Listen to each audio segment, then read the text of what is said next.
ராவணன் கைலாயத்தை தூக்க முயன்றபோது என்ன நடந்தது தெரியுமா?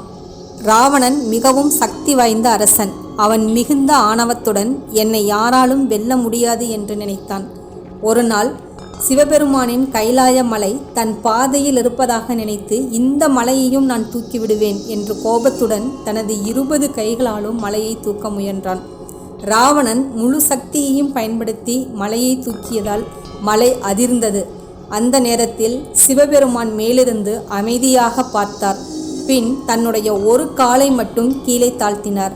அந்த ஒரு அசைவால் கைலாய மலை ராவணனை நசுக்கத் தொடங்கியது. ராவணன் வலியால் ஓம் நமசிவாயா என்று கூப்பிட்டான். அவன் தனது தவறை புரிந்து கொண்டு அகந்தையை விட்டுவிட்டு நெஞ்சார சிவனை பாடினான். சிவபெருமான் அவனது பக்தியைக் கண்டு அவன் மேல் கருணை கொண்டார். அவனை மன்னித்து ஒரு சக்தி வாய்ந்த தெய்வீக வாளை வரமாக அளித்தார். அதன் பிறகு ராவணன் சிவனின் உண்மையான பக்தனாக புகழ் பெற்றான்.